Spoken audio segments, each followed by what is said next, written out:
Death on the Night Train to Vienna, a Hercule Poirot Mystery, Chapter 1, The Edelweiss Express. There is, I have always maintained, a particular romance to a train that departs in the dark.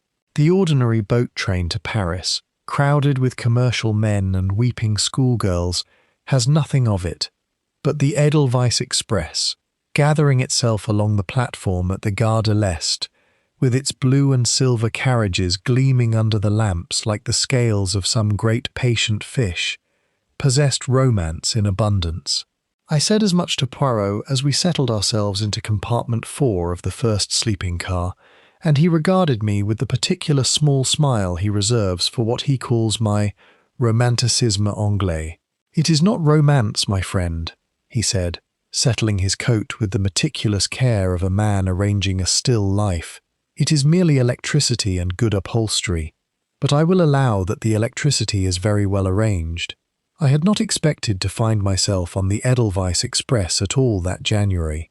Poirot had been engaged, briefly, and to his evident satisfaction, by a Belgian diamond merchant whose nerves had got the better of him over an imagined conspiracy among his clerks, a matter resolved in an afternoon, and a single incisive question. Poirot, pronouncing himself in want of rest before some greater labour presented itself, declared that he should go to Vienna, where an old acquaintance kept rooms above a coffee-house, and where, he assured me, the pastries alone justified the journey. I had nothing pressing in London, and so I went with him, glad of the company, and gladder still, if I am honest, of the prospect of a fortnight away from anything resembling a corpse. We were a small party in the dining car that first evening, the train not yet a third full, for the Edelweiss in January carries only the most particular sort of traveller, those with money enough to dislike crowds and patience enough to dislike aeroplanes.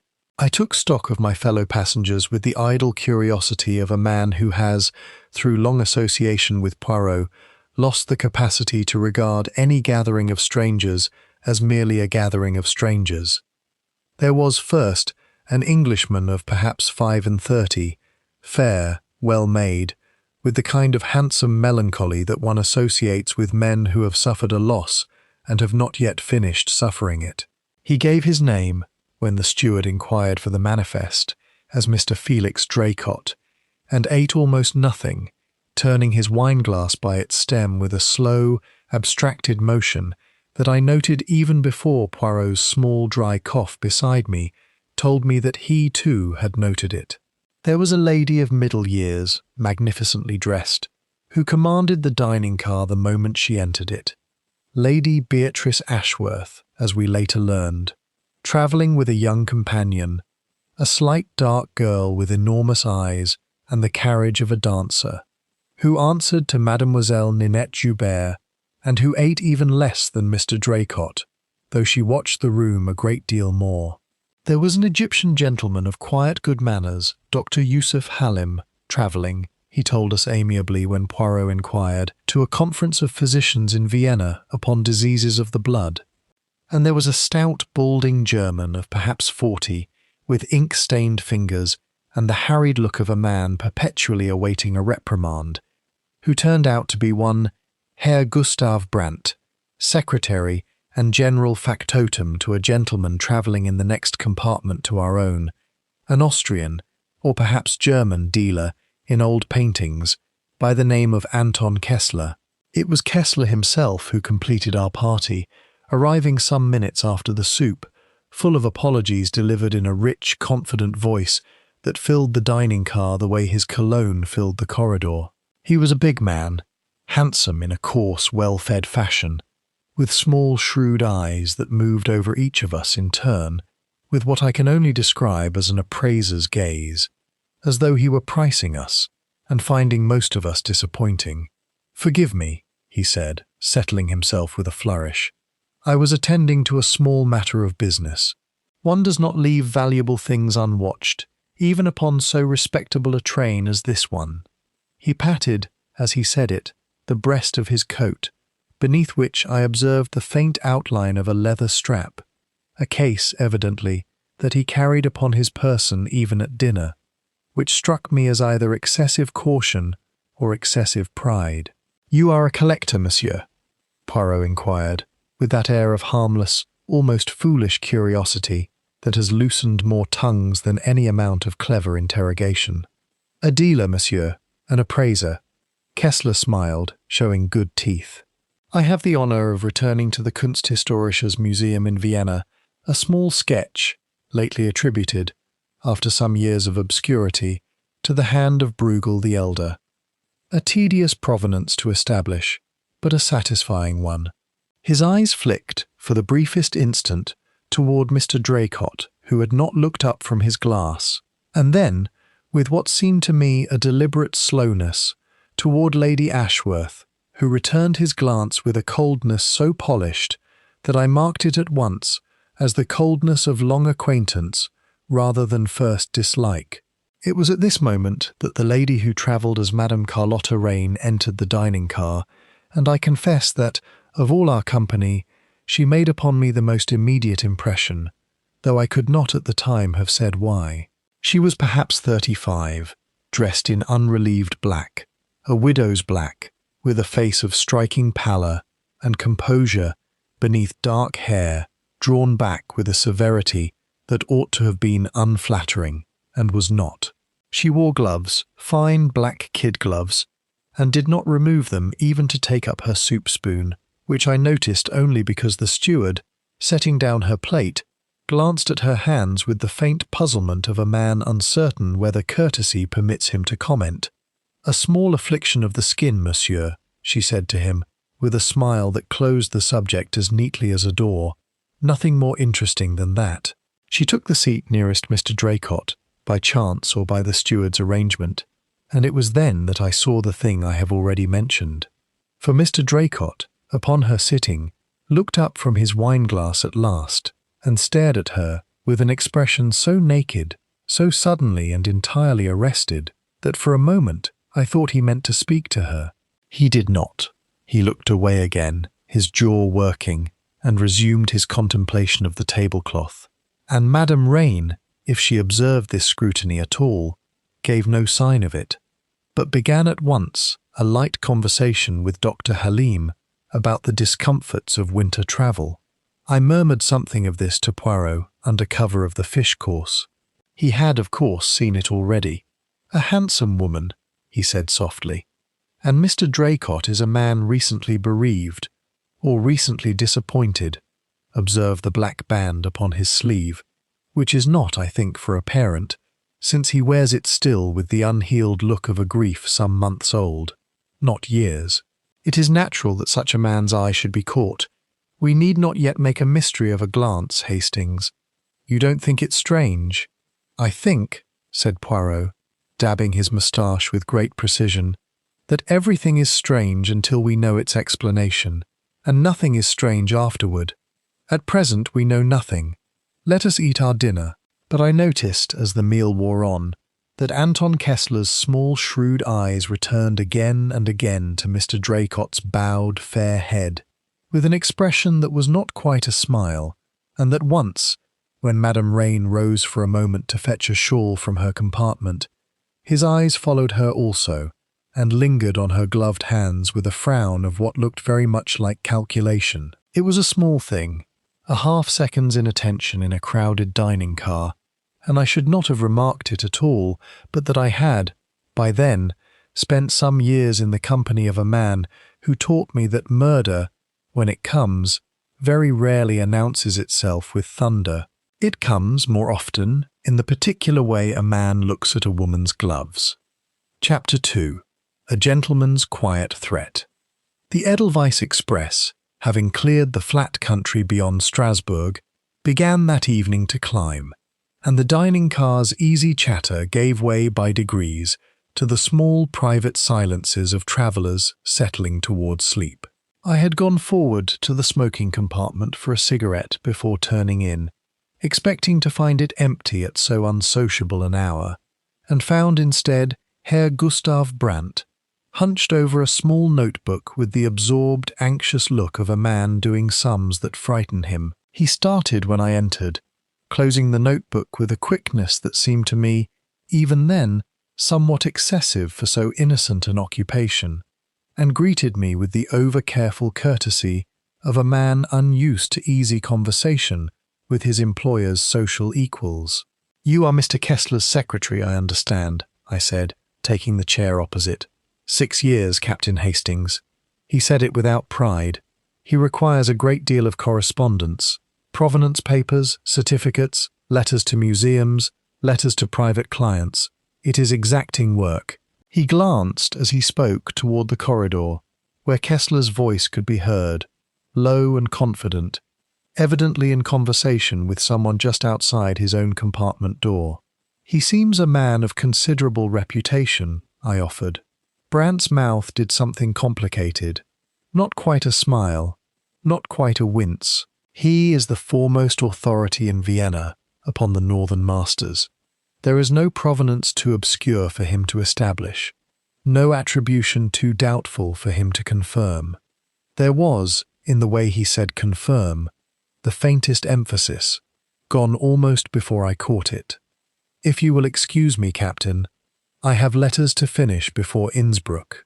He went out with his notebook held close against his chest, and I thought no more of him until, drawing near my own compartment some minutes later, I came unavoidably within earshot of the conversation in the corridor that Brandt had been so careful to overhear from a discreet distance.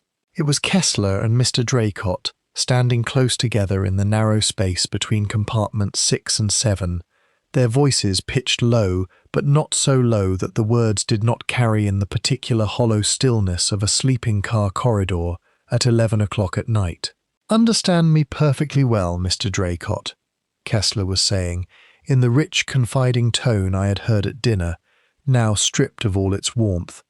"And I think you understand also that my patience, though considerable, has its season." "I have paid you," Draycott said.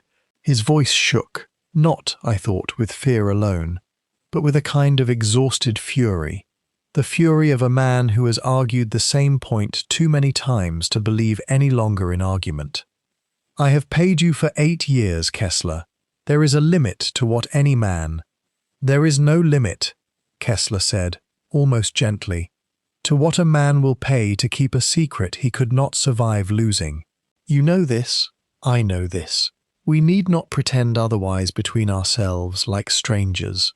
A pause, in which I heard, distinctly, the small click of a cigarette case opening and closing. "I am an old man's friend in this, Mr. Draycott, whatever you may think of me. I have never once told the world what I know. I ask only that the arrangement continue. And if I refuse, then I shall be obliged," said Kessler, with a courtesy more chilling than any threat could have been, "to write a letter to Vienna that I would very much rather not write. Good night, Mr. Draycott. I hope you sleep well. I always do." I heard his door close, and a long silence, and then the quieter sound of Draycott's own door, and I confess I stood rather longer in the corridor than honesty permits, frozen between the discomfort of an eavesdropper and the very natural curiosity of a man who has just overheard the unmistakable music of blackmail. When I at last reached our compartment and related the whole of it to Poirot, who was sitting up in his berth with a rug about his knees and an expression of profound and theatrical comfort, he listened with his eyes closed and his fingers steepled beneath his chin in the attitude I knew well. "So," he said, when I had finished, "our Monsieur Kessler is not merely an appraiser of paintings. He is also, it would seem, an appraiser of men's weaknesses, and he charges accordingly. Blackmail, plainly. And notice, Hastings, what is curious in it. He does not threaten Mr. Draycott with exposure of some crime of Mr. Draycott's own commission. He speaks of a secret he could not survive losing, and of a letter to Vienna. This is not the language a blackmailer uses of a debt unpaid or a mistress discovered. It is the language of something older, something that touches not merely reputation, but identity itself." He opened his eyes. "And you say he mentioned 8 years? 8 years. Yes. Then whatever the secret is, it is 8 years old, and Mr. Draycott has been paying for it the whole of that time, And growing, I think, very tired of paying. Poirot was silent a moment, his small eyes bright with the particular pleasure he takes in a fact that does not yet fit anywhere. Did you observe, at dinner, the black band upon his sleeve?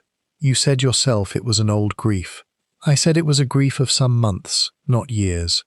But a man does not generally wear mourning for a secret 8 years old, mon ami, unless the secret and the grief are, in some fashion, the same thing. He settled himself further into his pillows with a small grunt of satisfaction.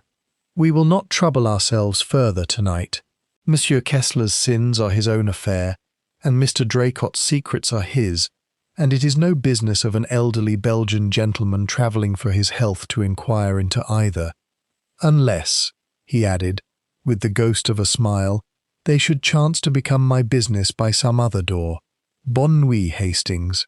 I did not sleep well. The train, climbing now in earnest through country grown wilder and whiter beyond the window, swayed and groaned in a fashion unfamiliar after the smoothness of the lowland miles, and somewhere beneath the rhythm of the wheels I kept hearing Kessler's voice.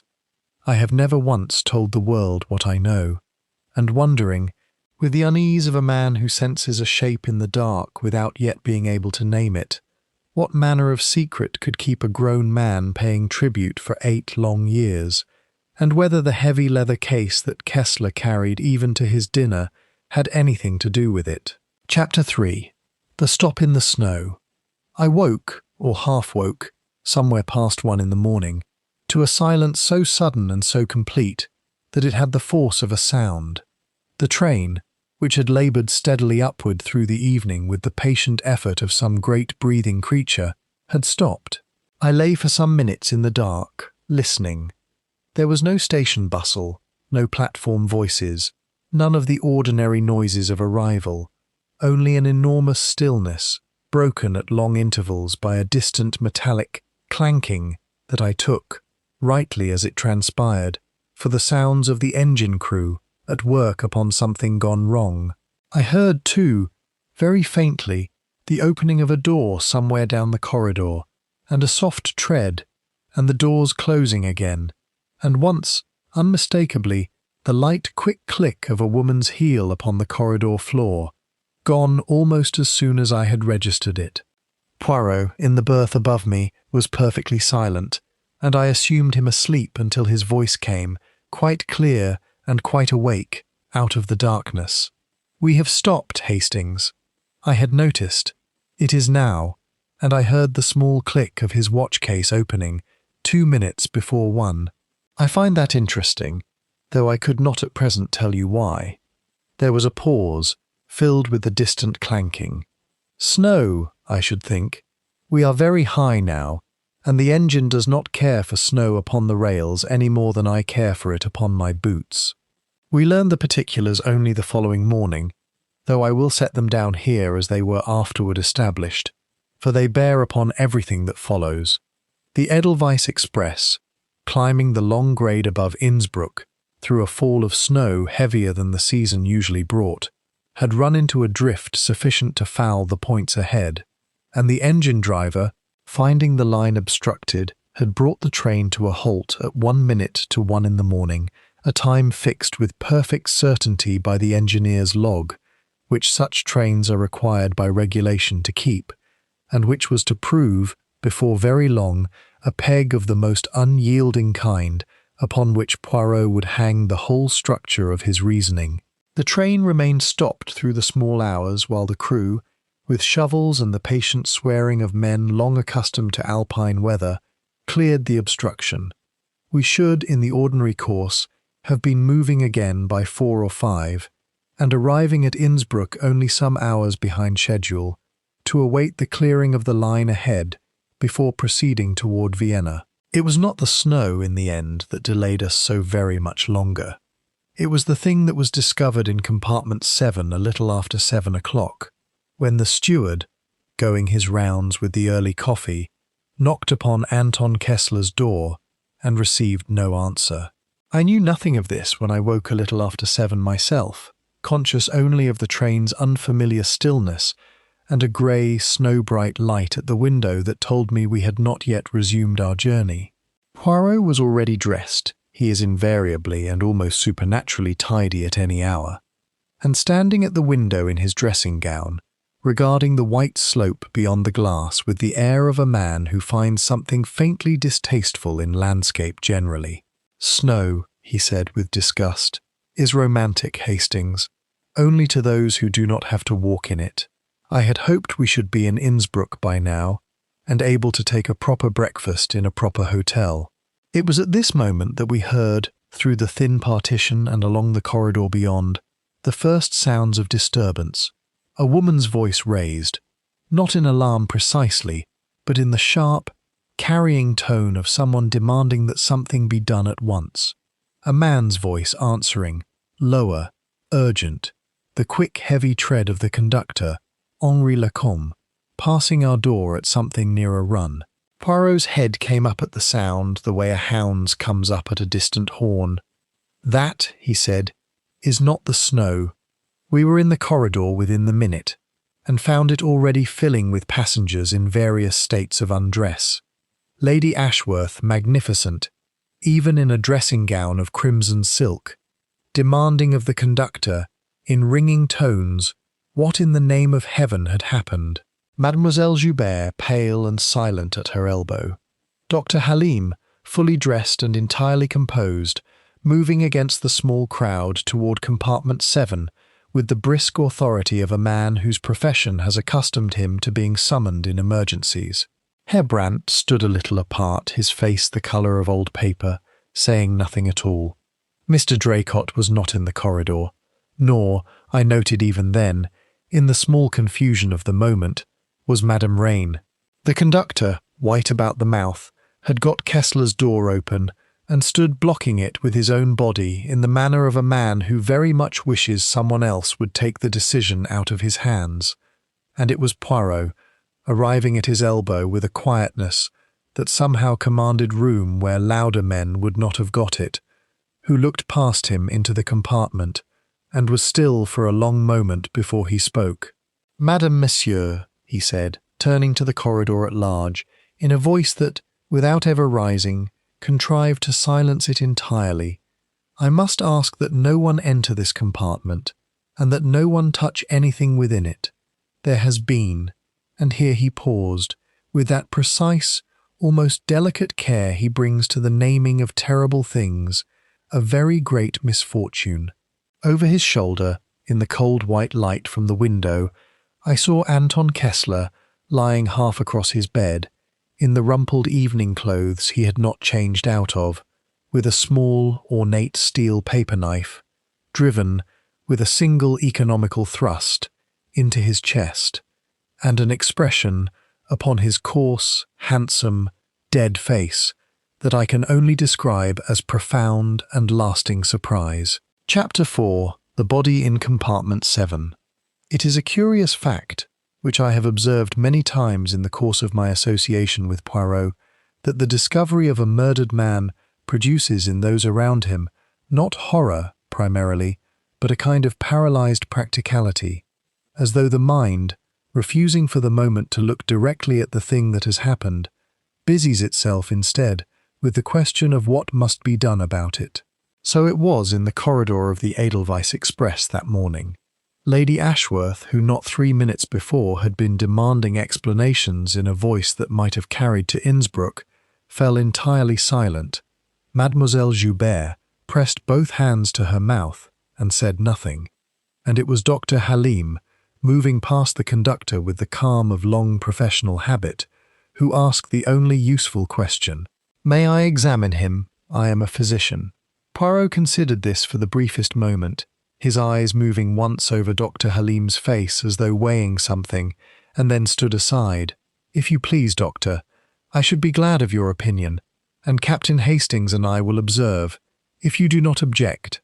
Dr. Halim knelt by the body with the economical, undramatic movements of a man who has done such things many times before, and was silent for some minutes, touching the dead man's hand, the angle of the jaw, the stiffness already settling into the limbs. "He has been dead some hours," he said at last, rising. "The rigidity is well advanced in the small muscles of the face and hands, not yet complete in the larger joints. In a compartment kept as warm as these are kept, I should say, with the caution proper to such estimates, which are never so precise as detective novels would have us believe, that he died somewhere between midnight and perhaps 1:30. The wound itself is a single thrust here," he indicated, without touching, a point just below and to the left of the breastbone, delivered with notable accuracy. Whoever struck this blow either possessed a fortunate aim or knew with some precision where such a blow is most swiftly fatal. "A doctor's knowledge," I said, perhaps too quickly, "or a nurse's, or a hunter's, Captain, or a butcher's, or simple luck," said Dr. Halim, with the first faint trace of dry humour I had yet seen in him. "I would not build a gallows on a single wound, even a well-placed one." Poirot had meanwhile been engaged in a survey of the compartment that took in the space of perhaps 90 seconds, more than I should have noted in 90 minutes, the small fold-down writing table, upon which lay a scatter of papers and an open bottle of ink, but, I observed only when he pointed it out to me afterward, no paper knife in its accustomed place beside the blotter. The wardrobe, standing slightly open, in which Kessler's evening coat for the night previous hung neatly enough, but his travelling coat did not appear. The window, its blind drawn but not, Poirot established with a brief examination, latched, and the floor by the door, where a small dark thread, no longer than a fingernail, lay caught upon the brass lever of the door handle, which Poirot lifted away with a pair of tweezers produced, as so much was always produced, from some inner pocket of his coat, and folded into a fragment of paper without comment. "The case," said Herr Brandt suddenly, from the doorway, in a voice gone thin and high. He had pushed forward against the conductor's restraining arm, with a sudden urgency that drew every eye in the corridor. "His case! Where is his case? He never travelled without it. He kept it always. Gentlemen, you must look for his case." "What manner of case, Herr Brandt?" Poirot inquired, with no appearance of surprise. "A small case, leather, with a brass lock. He carried it upon a strap beneath his coat, even at dinner. It held his papers, his certificates of provenance, the Bruegel sketch he was returning to the museum." Brandt's eyes went, almost involuntarily, to the writing table, to the wardrobe, to the narrow space beneath the berth, with the particular desperate thoroughness of a man searching for something he has very great reason to want found, or, I thought even then, very great reason to want seen to be searching for. The case was nowhere in the compartment. This fact, established within minutes and confirmed by a search conducted under Poirot's quiet direction, was to prove, as the reader will see, very nearly as important as the body itself. It was the conductor, Lacombe, wringing his cap in both hands with the misery of a man whose orderly small kingdom has been violently overturned, who put into words what every person in that corridor must by then have been silently calculating. "Monsieur, we cannot reach Innsbruck for some hours yet. The line is not yet clear, and the railway police cannot come to us until it is. What are we to do? We are sealed here, monsieur, with this, until the snow allows us to move." "Then," said Poirot, and here, for the first time since the door of compartment 7 had opened upon its terrible tableau, I saw something kindle in his face that was not quite distaste and not quite pleasure, but partook a little of each.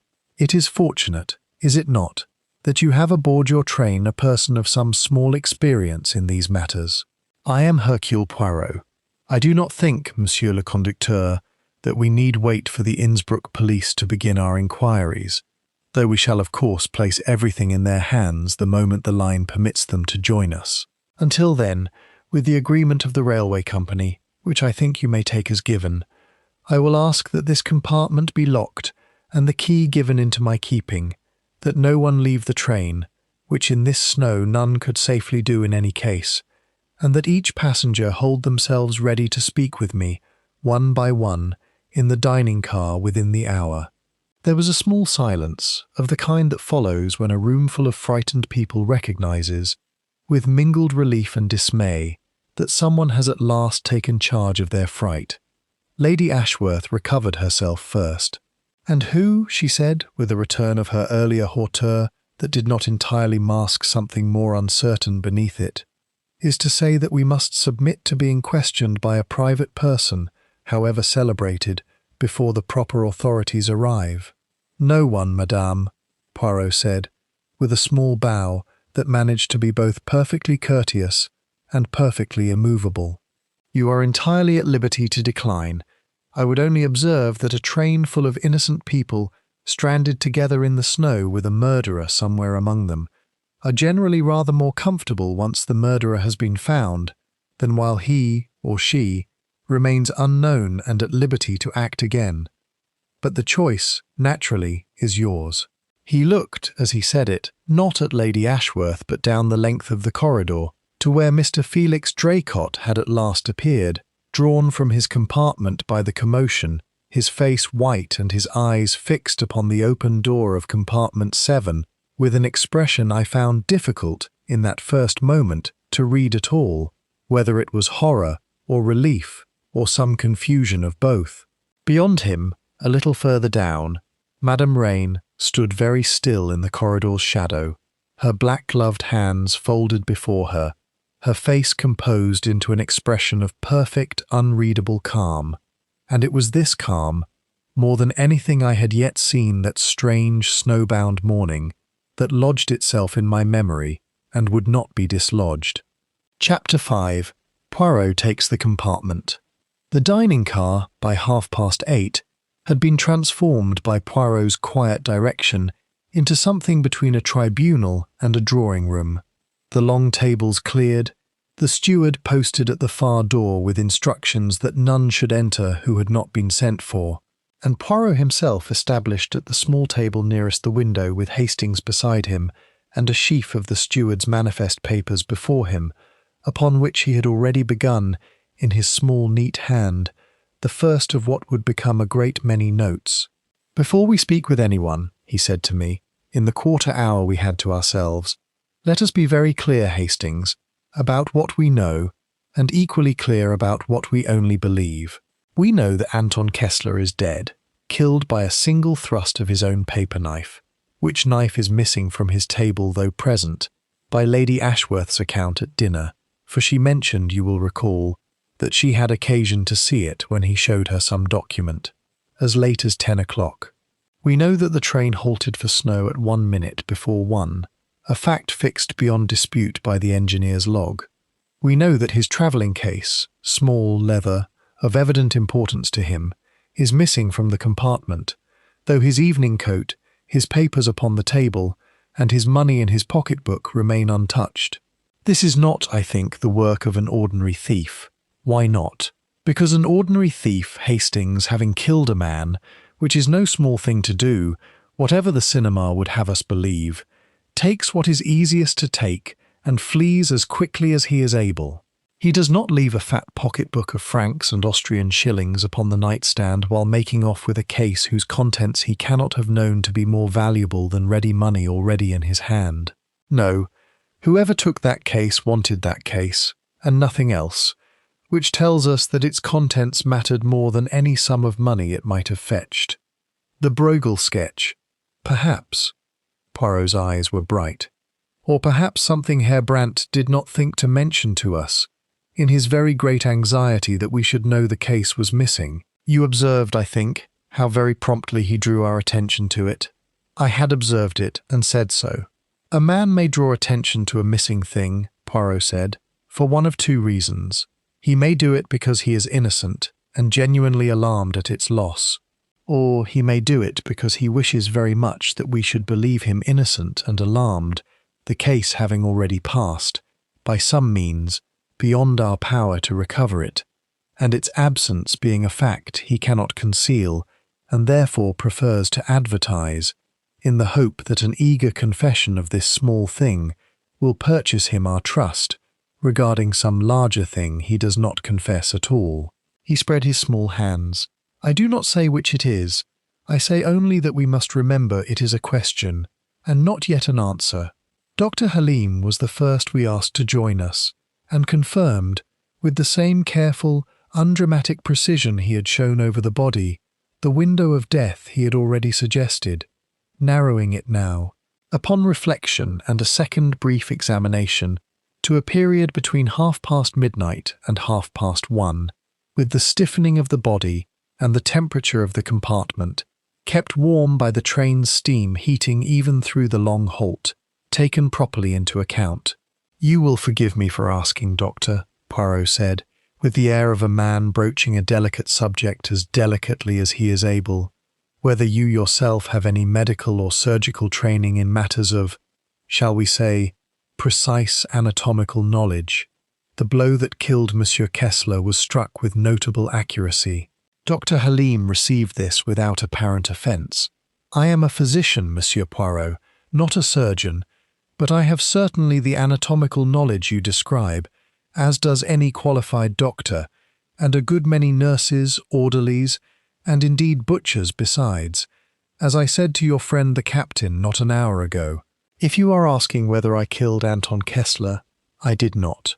I had met the man for the first time at dinner last evening, exchanged perhaps a dozen sentences with him, and had, so far as I am aware, no motive whatever to wish him dead. I retired to my own compartment a little after midnight and did not leave it again until summoned by the disturbance this morning. I cannot prove this beyond my own word, the corridor being unwatched at that hour, but it is the truth, and I have no other to offer you." "I thank you for your frankness, Doctor," said Poirot, and meant it. And indeed there was something in Dr. Halim's manner throughout, a kind of unhurried honesty, willing to concede what told against him as readily as what did not. That inclined me, and I think Poirot also, toward crediting him from the first, though Poirot is far too careful a man to call any witness cleared upon manner alone. It was Herr Brandt who came next, and who could not keep his hands still upon the table before him, turning his hat round and round by the brim with the anxious, repetitive motion of a man for whom silence has become unbearable. "You will wish to know," he said, before Poirot had asked him anything at all, "that I am ruined. Whatever else comes of this terrible morning, you will please understand that Anton Kessler's death leaves me without employment, without prospects, and without the smallest notion of what I am to do. 6 years having been given over entirely to his service and to no other useful trade. I tell you this not to excite your pity, monsieur, but because I think you will hear it from others in some less generous form, and I prefer that you hear the truth from myself first. I had no love for my employer. He was not a man easily loved. But I did not kill him, and I would ask you to consider what a secretary, of all men, stands to gain from the death of the one man who paid his wages. That, said Poirot gently, is a question I had indeed already begun to consider, Herr Brandt, and I thank you for raising it yourself before I was obliged to. Tell me, what manner of papers were kept in Monsieur Kessler's missing case? There was the smallest pause, so small that I might have missed it had I not, by then, learned something of the particular quality of Poirot's silences, which seemed always to invite a confidence the speaker had not quite intended to give. Certificates, Brandt said at last, provenance papers, correspondence with museums and collectors, nothing, monsieur, that the world at large would call valuable, beyond the value he himself placed upon his professional reputation. Nothing, Poirot repeated with great mildness, beyond his professional reputation. That is, I think, Herr Brandt, a very interesting way to describe the contents of a locked case that a man carries strapped beneath his coat, even at his own dinner table. We will speak again, I think, before the day is out. Brandt rose, white about the mouth, and went out without another word, and Poirot watched him go with an expression of patient, almost gentle calculation that I had learned, over the years, to associate with a man who has just heard a lie and is in no hurry at all to expose it. Chapter 6. The Ladies and Gentlemen of Carriage Trois. Lady Ashworth, when her turn came, swept into the dining car with the air of a woman conferring a favour rather than submitting to an inquiry, and seated herself opposite Poirot with her chin lifted in a manner that put me forcibly in mind of certain dowagers of my acquaintance who had survived the Boer War, 2 husbands, and a great deal of unwelcome advice, all without once admitting that any of it had cost them anything. "I shall tell you plainly, Monsieur Poirot," she began, before he had asked her a single question, "that I am not in the habit of being questioned, and that I find the whole proceeding distasteful in the extreme. However, you wish to know where I was at the relevant hour, and I shall tell you, since I have nothing whatever to conceal. I dined, as you yourself observed, and afterward sat in this very dining car with my companion until, Lacombe will confirm it, 1:15, at which hour I retired, the conductor himself having seen me to my door, the train having stopped some minutes previously for the snow, which I recall remarking upon to Mademoiselle Joubert as a tiresome delay.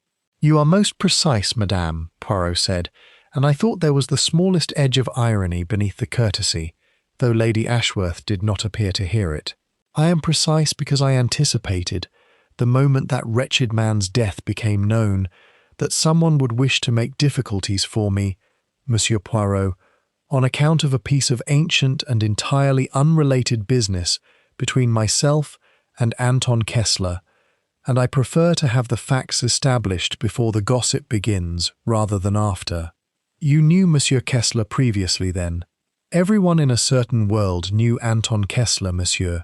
He was the foremost authority upon the northern masters, as his unfortunate secretary will doubtless have told you, and I have, over the years, had occasion to consult him professionally, regarding the authentication of a small Vermeer interior that passed, some years since, from my late husband's collection into the keeping of a certain provincial museum, whose director required Kessler's certificate before the sale could be completed." She said all this with great fluency and great coldness, like a woman reciting a speech she had composed some hours before and had no further interest in revising.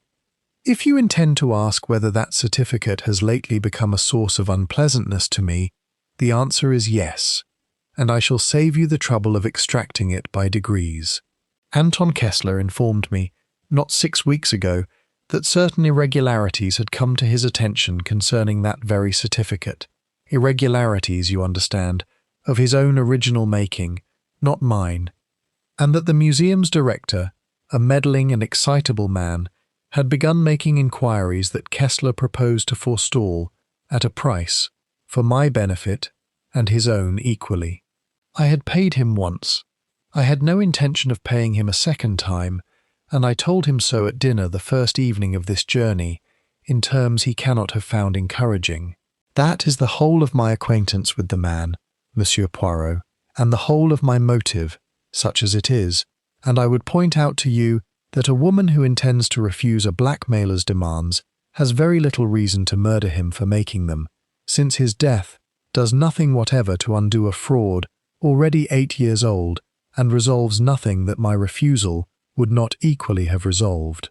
It was, I thought, a remarkably cool and complete account for a woman who had begun by professing distaste for the whole proceeding, and Poirot's eyes rested on her for a long moment, with an expression I could not entirely read. "You have answered, madame, a question I had not yet asked, and answered it, if I may say so, with the thoroughness of a barrister arguing a case already lost," he said at last. "I wonder whether it would not have served you better to let me ask my questions one at a time." "I have found, Monsieur Poirot," said Lady Ashworth, rising before he had given any sign that the interview was concluded, "that the quickest way to be done with an unpleasant business is to do all of it at once," and swept out with the same magnificent finality with which she had entered. Mademoiselle Joubert, who followed her, was a creature of an entirely different temper. Small, dark, quick-eyed, twisting a handkerchief between fingers that did not once go still throughout our conversation. "You wish to know if I am sorry he is dead," she said, before Poirot had asked anything at all. in a rush of accented English that suggested the words had been waiting some time to be said. "I will not pretend sorrow I do not feel, monsieur. Anton Kessler ruined my brother. A small matter of a forged certificate my brother purchased in good faith and sold in good faith, and was prosecuted for selling, while Kessler, who forged it, walked free and rich and respectable, because it was my brother's name upon the paper and not his own. I was once foolish enough to love this man, monsieur, some years ago, before I understood what he was, and I broke from him 8 months since with words I am not ashamed of, however unkind they were. But I did not kill him. I was with Lady Ashworth in this car until past 1, as she has doubtless told you, and after that I went directly to my berth and did not leave it, and I do not see how I could have done murder upon a man 2 carriages distant, while sitting in plain view of a dozen witnesses until the hour you say he died." "You are, I think, mademoiselle," said Poirot, with unusual gentleness, rather smaller than the force of the blow that killed him would generally suggest. "I am a dancer, monsieur," she said, with a flash of something that was almost pride breaking through the strain in her face. "I am stronger than I look. But I did not kill him," and here, for the first time, her composure broke a little, and she pressed the handkerchief hard against her mouth before continuing, "Though I will tell you, since you will hear it from someone before the day is out, that I am glad, God forgive me, I am glad that he is dead, and I will not pretend otherwise to please you or anyone." She too was permitted to go, and Poirot sat for some minutes after she had gone, in a silence I had learned not to interrupt, his small fingers drumming once, twice, upon the tablecloth. "2 women," he said at last, "each with cause enough to wish Kessler dead, each accounted for by the other's testimony, at the very hour that matters. It is convenient, Hastings, is it not, how neatly the dining car's company alibis itself? And yet I think of the heel I heard in the corridor at 1 o'clock, which was certainly not Lady Ashworth's tread, for she does not strike me as a woman who walks lightly, and which Mademoiselle Joubert's own account places elsewhere entire. Someone walked that corridor at the hour of the murder, mon ami, and it was not, I think, either of the ladies we have just questioned, which means we have not yet found her." Chapter 7. The Obvious Thief.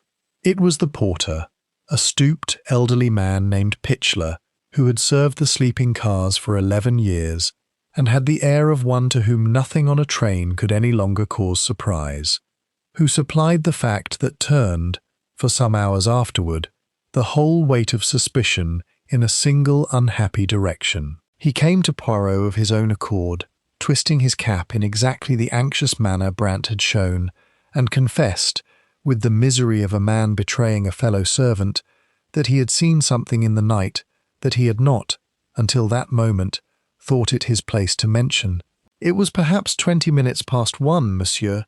I had gone forward to check the heating in the 3rd carriage, the cold having grown sharp with the train standing still, and as I came back along the corridor, I saw Herr Brant, Monsieur Kessler's secretary, half in and half out of his employer's compartment door.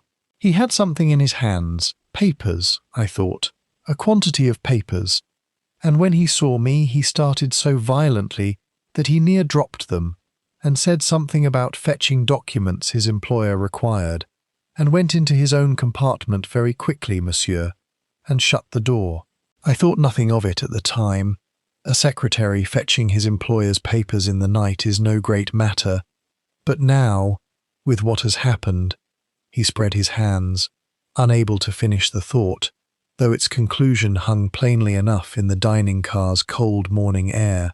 Poirot thanked him with great courtesy and sent for Herr Brant at once, and I confess that when the secretary entered, his face already grey with the knowledge, plainly read upon Poirot's, that something had been discovered against him, I felt the particular flat certainty of a man who believes the mystery already solved, a certainty I had felt before, in other cases, and ought by then to have known better than to trust. "Herr Brant," Poirot said, without preamble, "you were seen, a little after 1 o'clock this morning, leaving Monsieur Kessler's compartment with papers in your hand. I should like you to tell me, now, and very precisely, what those papers were, and why you did not mention this visit when first we spoke this morning." Brandt's collapse when it came was total and almost instantaneous, the collapse of a man who has spent some hours bracing for a blow and finds, when it falls, that he has no strength left to absorb it. "I did not kill him," he said, his voice gone to little more than a whisper. "I swear to you, monsieur, before God, I did not kill him. I went to his compartment a little after 1. I do not deny it now, since I am plainly found out in the denial, because I had heard, some days before, in Paris, a thing that frightened me very much, and I wished to know the truth of it before another hour passed." "What thing, Herr Brandt?" "Kessler kept a ledger." The words came faster now, tumbling over one another with the relief, perhaps, of confession long delayed. "Not his business accounts, monsieur. A private ledger, kept in his own hand, recording names and sums and dates, and the particular nature of the arrangement with each name. I had seen it once, by accident, some 2 years since, and he had been very angry that I had seen it, and had warned me, in terms I have not forgotten, of what would happen to me if I ever spoke of it to anyone. My own name was in that ledger, monsieur." His eyes came up, briefly, with a kind of wretched defiance. "My own father, monsieur, sold to a private buyer 11 years ago a small painting that Kessler had certified, for a fee, as the genuine work of a minor Dutch master. It was not genuine. Kessler had known it was not genuine when he certified it, and had taken his fee regardless, and when the buyer's heirs discovered the fraud some years later and threatened legal action, it was my father who faced ruin and disgrace for having sold a forgery he did not know to be false, while Kessler, who had made the forgery possible, offered him, in exchange for silence and for my own indenture to his service, the money to make the matter quietly disappear. I have paid for my father's mistake with 6 years of my life, monsieur, and I went to that compartment last night meaning only to take that ledger and any letters that named my father, and be done with the whole wretched arrangement at last, Kessler being in no position, dead, to object." "And you found him already dead?" "I found him already dead." Brandt's hands upon the table were shaking now beyond any pretense of control. "I will not pretend to you that I felt grief, monsieur, God forgive me, but I felt terror such as I have never known in my life, for I understood at once how it would look should anyone find me there. And I did the wrong thing, the cowardly thing. I took what papers I could find upon the table that bore my father's name, and I fled to my own compartment, and I said nothing, and I have been saying nothing all this dreadful morning out of a cowardice I am now most heartily ashamed of. But I did not kill him. The knife was not in my hand.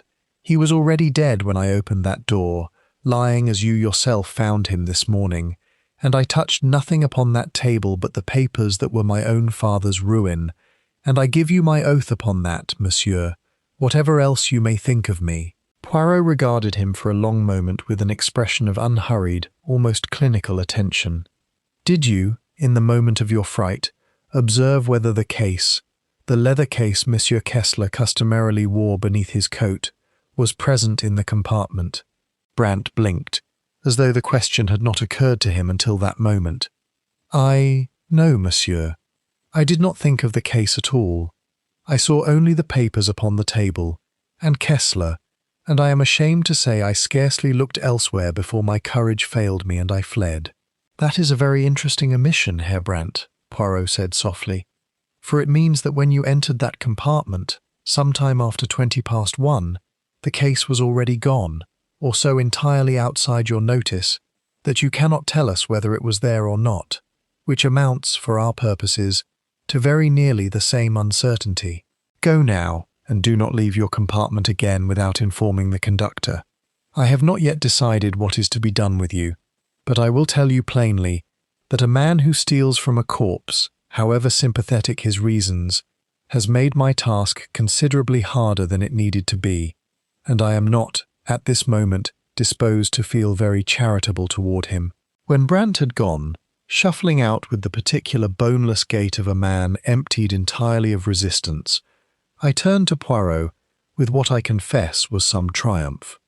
"There you are," I said. "He as good as confesses to being in the room. The ledger, the motive, the opportunity, surely." "Surely nothing, Hastings," said Poirot, not unkindly, but with the small impatient shake of the head he reserves for my more hasty conclusions. "Consider what he has told us, and consider it carefully. He says Kessler was already dead when he entered, sometime after 1:20. Dr. Halim's window for the death runs from midnight to 1:30. If Brant is telling the truth, and observe, mon ami, that a man confessing freely to theft, an actual crime he need not have admitted to at all, is rather more likely to be telling the truth about the murder he denies, for why confess the lesser sin and lie about the greater, when silence on both would have served him better? Then the murder was very probably already accomplished before he ever opened that door, which means our murderer came and went in the 20 minutes between the train's halting and Brant's own visit, and was gone again, with the case, before a frightened secretary arrived to steal a ledger from a dead man's table. We have not caught our murderer, Hastings. We have caught only a frightened thief who arrived a little too late to be anything more interesting. Chapter 8. A thread of wool. Poirot spent the better part of that grey, snowbound afternoon, the train still motionless, the line still blocked, the engineer's crew labouring somewhere ahead with shovels and patient curses, in a series of small, methodical excursions that struck me, at the time, as having no very clear object, though I had learned by then never to mistake Poirot's apparent aimlessness for anything but the most concentrated purpose. He examined, with minute care and the aid of a small magnifying lens, the brass handle of compartment 7's door, upon which the dark woolen thread he had removed that morning had been caught. He had the conductor produce, with some reluctance, the passenger manifest, and the small private record Lacombe kept, of which compartments had called for which services through the evening. He spent 20 minutes alone in conversation with the engine driver, returning from the cold engine cab with snow upon his neat boots and an expression of profound satisfaction that he would not, for the moment, explain to me, and he asked of nearly every passenger we had already interviewed the same apparently trivial question, framed each time a little differently, as to what each had been wearing at dinner the previous evening, and whether any had changed their clothing again before retiring. It was this last inquiry that bore its fruit when, toward 4:00, he summoned Madame Rain to the dining car for the interview she had not yet given, the press of other business having, by what I now understood to be no accident at all, delayed her until last. She came in composed as she had been composed in the corridor that morning, seating herself with the smooth economy of movement of a woman entirely in command of her own body, her black-gloved hands folded before her on the table. "You will forgive me, madame," Poirot began, with great courtesy, "for keeping you to the last. I find that the most useful interviews are often those one has had the longest time to prepare for, which is to say, the interviews of those persons about whom one has already heard the most from others before ever speaking to them directly. I cannot imagine what you have heard about me, Monsieur Poirot," she said, with a small composed smile, "since I am acquainted with no one upon this train, and arrived in this company entirely alone." "And yet," said Poirot mildly, "Mr. Draycott, I am told, found himself unable to look away from you at dinner last evening. Something, the smallest thing, a flicker no longer than the woolen thread he had pocketed that morning, crossed her face and was gone. A widow travelling alone attracts glances, monsieur.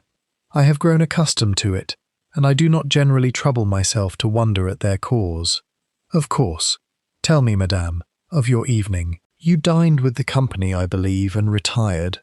At 11:30, or thereabouts, I read for perhaps half an hour, and slept, and knew nothing more until the disturbance this morning woke me, somewhat after 7.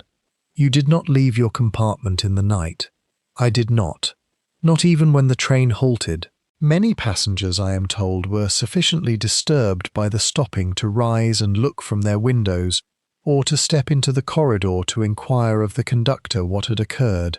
I am a sound sleeper, monsieur, and the stopping of a train is not, in my experience, a thing that announces itself with any great violence. I knew nothing of it until morning. Poirot inclined his head, as though accepting this entirely, and was silent a moment, his eyes resting upon her gloved hands with an attention so mild and so prolonged that I saw her, for the first time in our acquaintance, betray the smallest flicker of unease. "You wear gloves a great deal, madame, even at table." "I have told the steward already, monsieur. A small affliction of the skin. It is not a matter I care to discuss further." Her voice had cooled by several degrees, though her composure did not otherwise crack.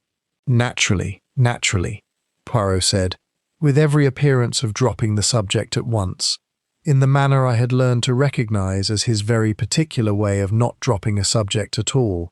"One more question, madame, and I will not detain you longer.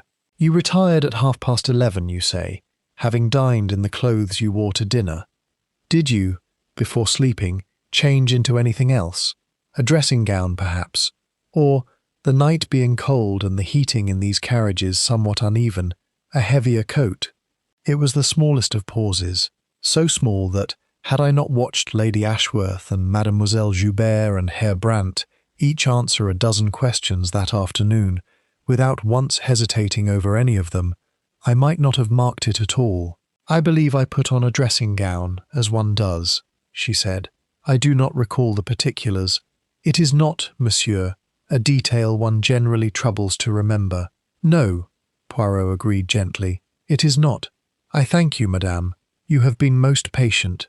When she had gone, walking from the dining car with the same unhurried composure with which she had entered it, Poirot sat for a long moment turning, between thumb and forefinger, the small twist of paper in which the woolen thread was folded. "Hastings," he said at last, "I removed this thread this morning from the door handle of compartment 7.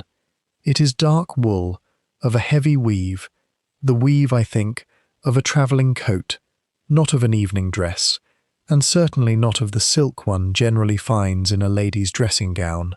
Madame Rain dined, by every account including her own, in a gown of black silk crepe.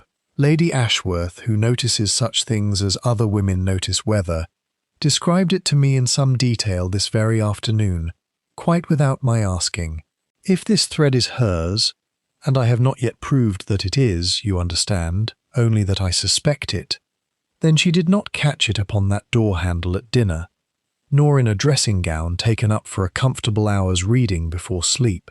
She caught it wearing a heavy travelling coat, of the kind one wears not to read by lamplight in one's own warm berth, but to go out, into a cold corridor, Hastings, or perhaps somewhere very much colder than any corridor. You think she changed her clothes after dinner, and went to Kessler's compartment? I think, said Poirot, very quietly, that a woman who claims to have retired at 11:30 and slept undisturbed through a train's sudden and considerable halting is either the soundest sleeper in the history of European rail travel, or she is lying to me, and a woman who puts on a heavy travelling coat to sit and read in her own warm berth is dressing for a journey she does not intend anyone to know she has taken. I think also, mon ami, that a woman who wears gloves at her own dinner table, in January, indoors, in a heated carriage, conceals not a skin affliction, but something upon her hands that she does not wish seen, and I think it is time we discovered what that something is. Chapter 9. Secrets in the Smoking Car. It was Hastings, myself, that is, for I set this down in my own voice, and must own to my own small part in it, who brought to Poirot, that evening, the conversation that was to open, however inadvertently, the door upon the case's most painful chamber. I had gone forward to the smoking compartment, the dining car having by then been given over to a cold and silent supper that no one seemed to have much appetite for, and found Mr. Felix Draycott there alone, a glass of brandy untouched before him, staring at nothing with the fixed, exhausted look of a man who has not slept and does not expect to. Captain Hastings, he said, when I had settled myself opposite him with what I hoped was an unobtrusive air, you are Monsieur Poirot's companion in these inquiries, I think. I wonder, does he yet know I quarrelled with Kessler last night? The directness of it startled me, and I said, as honestly as I could, that we had indeed overheard something of it, in the corridor, before the murder. Then I had better tell him the whole of it myself, before he hears some twisted version from another quarter, Draycott said, with the particular flat resignation of a man laying down a burden he no longer has strength to carry alone. Will you fetch him? I find I would rather say this once, fully, than be drawn through it by degrees. Poirot came at once, and settled himself with that air of patient, unhurried attention that I had seen draw confidences from harder subjects than the one now before us. And Draycott, when he began, spoke without once being prompted, the words coming in a low, even rush, as though he had rehearsed them many times in the silence of his own compartment, and only now found the courage to let them out. 8 years ago, he said, my sister Sophie drowned. She went out in a small boat, alone, from our family's house upon the Cornish coast, in weather she had been warned against, and the boat was found overturned 2 days later, and her body was never recovered, the currents along that coast being what they are. I will not pretend to you that our family was a happy one before that day, Monsieur Poirot. My sister had married unwisely some years before, a man who treated her with a cruelty our parents were too proud to acknowledge, and too conventional to help her escape. She had, in her last year, fallen into debts and difficulties, of a kind our parents would have called disgraceful, had they survived to learn of them. But they did not survive. Both died within the year, and I was left, at 26, the last of my family, mourning a sister whose death I had not been able to prevent, and whose life, in its final unhappy years, I had not done enough to understand. And Monsieur Kessler? Poirot prompted, very gently, when Draycott fell silent. 6 weeks after my sister's death, Anton Kessler wrote to me. He claimed to have known her, to have had, indeed, certain professional dealings with her late husband regarding a collection of paintings, dealings he described to me in terms vague enough that I could not, at the time, judge their truth or falsehood, and he informed me, in that same letter, that he possessed certain knowledge regarding the true circumstances of my sister's death, and regarding debts and improprieties of hers that, made public, would destroy what remained of our family's name and standing. He did not threaten me outright, not in that first letter. He never did, in 8 years, threaten me outright, which is, I have come to understand, a great part of how such men survive so long without prosecution. He merely regretted, with every appearance of sympathy, how distressing it would be, for a man already so recently bereaved, to see his sister's memory dragged through scandal, and he wondered whether I might not wish to make some small arrangement, a sort of trust, as he called it, to ensure that certain papers in his possession remained private. I paid him, Monsieur Poirot.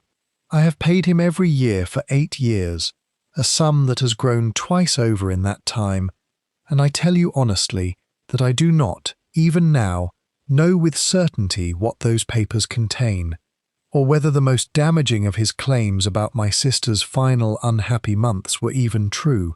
I have simply never had the courage to find out, fearing the truth would be worse than the uncertainty. And Kessler, you understand, was very careful never to show me the papers themselves, only to remind me, at intervals, that they existed. You quarrelled last night because I told him I would pay no more. Draycott's hands, around the untouched brandy glass, had gone white at the knuckles. I am not, I confess, entirely without resources, but 8 years of payment had grown burdensome beyond what I could easily continue, and I had begun, in these last months, to wonder whether the truth, whatever it was, might not be more bearable, in the end, than this endless bleeding. I told him so last night, in the corridor, as I believe you overheard. He was not troubled by my defiance, Monsieur Poirot. He smiled and told me he would write to Vienna, to certain old acquaintances there who had known my sister and her husband, he said, and who might be persuaded to revisit the question of her death with fresh interest, should I prove obstinate. I went to my berth that night not knowing whether I had at last found the courage to be free of him, or had simply guaranteed myself a fresh and more public misery. And now he is dead, and I find I do not know whether to feel relief or terror, for either his secrets die with him, or they are written somewhere still, in that case of his, waiting for some other hand to take up the threat he has laid down. He looked up then, and his eyes, when they met Poirot's, held something raw and unguarded that I had not seen in him before. I did not kill him, Monsieur Poirot. I will not pretend I am sorry that he is dead. I am not a good enough man to manage that pretence, after 8 years of what he did to me. But I did not kill him.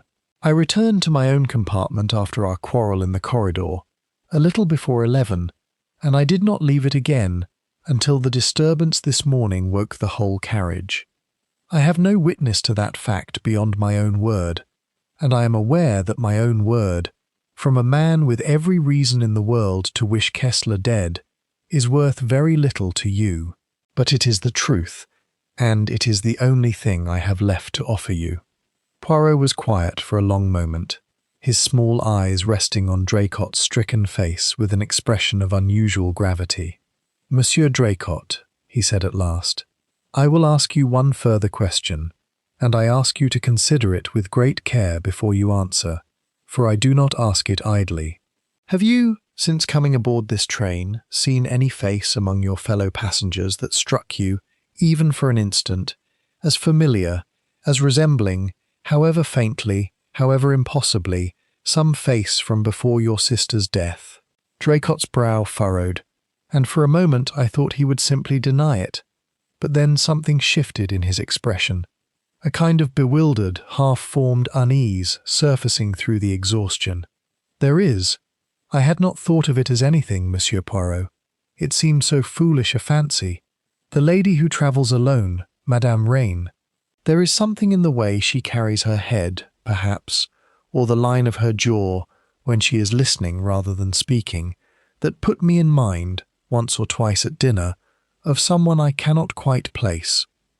I told myself it was only grief playing tricks with memory, as grief will do, conjuring resemblances out of strangers' faces. I did not think it worth mentioning. It seemed, on reflection, no more than the kind of foolishness a tired and unhappy mind invents to torment itself. Perhaps, said Poirot softly, or perhaps not. I thank you, Monsieur Draycott. You have given me a great deal to consider, and I do not think, whatever else this day brings, that you killed Anton Kessler. Go now, and rest if you are able. When Draycott had gone, I turned to Poirot with the particular dizzy sensation of a man who senses that some large and significant shape has just moved in the darkness beyond his own understanding.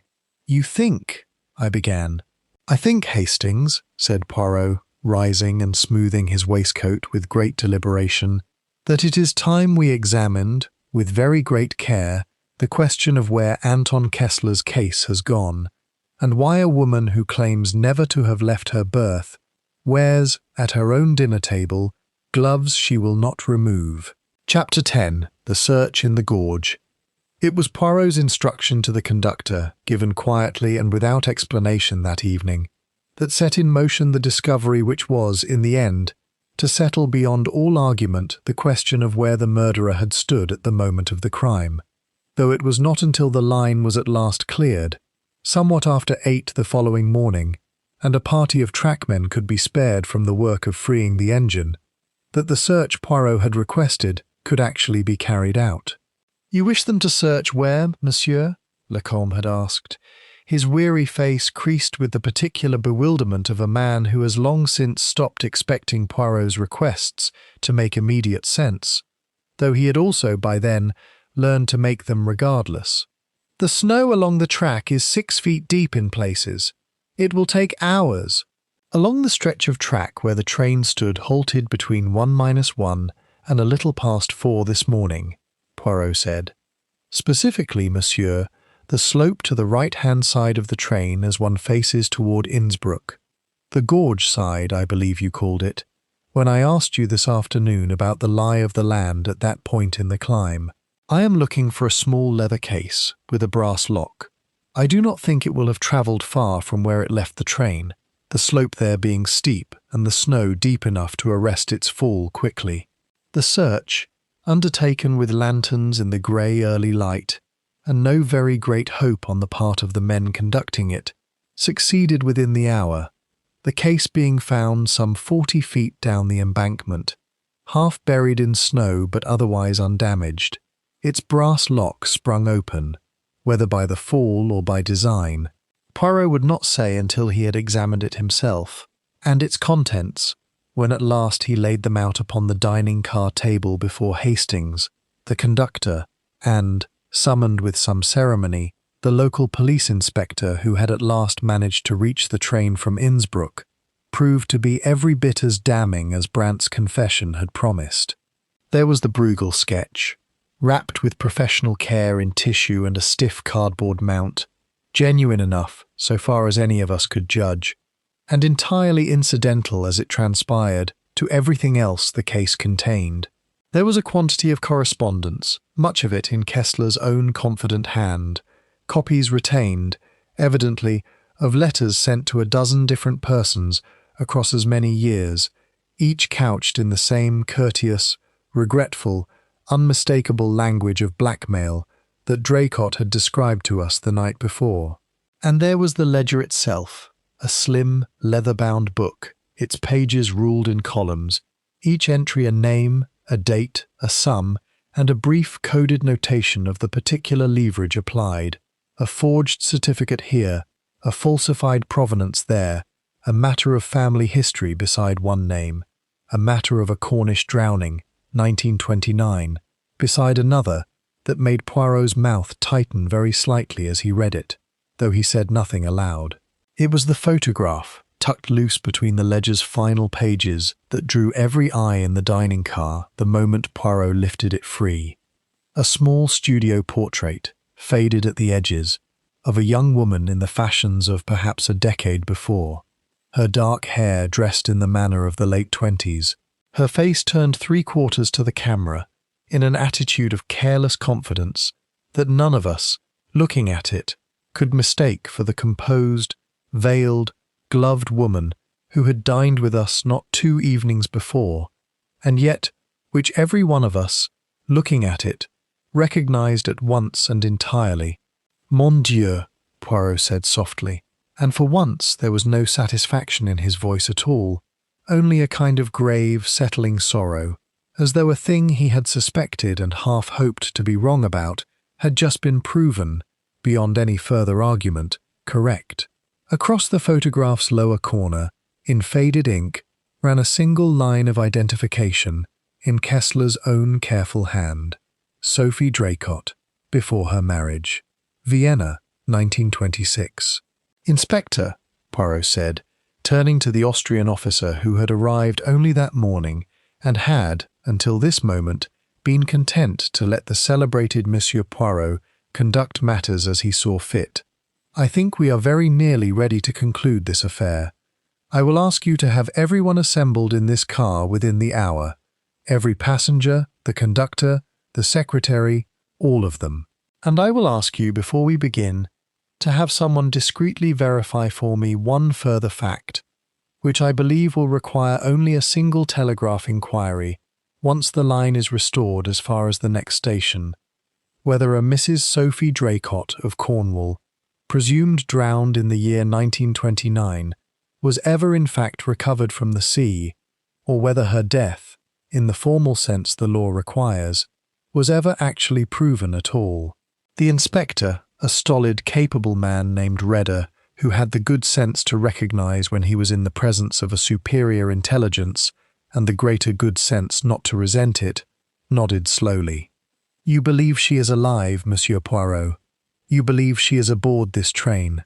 "I believe," said Poirot, very quietly, gathering the ledger and the letters, and the small faded photograph together with hands that, for once, were not entirely steady, that Anton Kessler recognized in a fellow passenger he had not expected to meet again, a woman he had once blackmailed under one name and could now blackmail afresh under another, and that this recognition, Inspector, cost him his life within a single day of his making it. But I do not yet say it with certainty, and I will not say it at all before the persons concerned, until I have given every false trail in this case the chance to prove itself false beyond any further doubt. For it is a poor detective, monsieur, who arrives at the truth by the shortest path and forgets, in his haste, to make certain it is truly the truth he has arrived at, and not merely the explanation that pleased him first. Chapter 11. The Glove. The summons to assemble went out a little before noon, and it was a subdued and uneasy company that gathered once more in the dining car of the Edelweiss Express. Lady Ashworth seated with Mademoiselle Joubert close beside her, the girl's hand, I noticed, gripped tightly in the older woman's own, an unconscious kindness that sat oddly with Lady Ashworth's habitual hauteur. Dr. Halim composed and watchful in his accustomed chair, Herr Brandt grey and silent, his eyes fixed upon the table before him, as though he could not yet quite believe he had not, after all, been arrested for theft.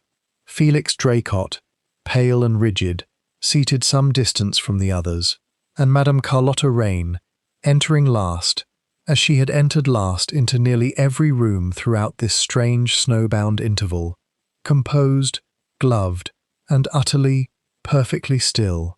Poirot waited until she had taken her seat before he began, and when he spoke, his voice carried none of the theatrical flourish I had sometimes seen him bring to such moments in easier cases. It was quiet, almost gentle, the voice of a man approaching a wound he knows he must open, and would, were it possible, have left closed. "I will not delay you long with preamble," he said. "I know now who killed Anton Kessler, and very nearly all of why, and I think it kinder to all concerned that I proceed directly to the matter than to draw it out with suspense that none of us, I think, any longer has the heart for." He laid before him, upon the table, the small twist of paper containing the woolen thread. "This," he said, "was caught upon the brass handle of Monsieur Kessler's door on the morning his body was discovered. It is a thread of dark wool, of the weave one finds in a heavy travelling coat, not in an evening gown of silk, nor in the silk of a lady's dressing gown, taken up for an hour's quiet reading before sleep. Whoever caught this thread upon that handle wore, that night, a coat meant for venturing out into cold air, not for sitting warm in one's own berth." His eyes moved, slowly, to Madame Raine, who returned his gaze without flinching, though her gloved hands, I saw, had gone very still upon the table before her.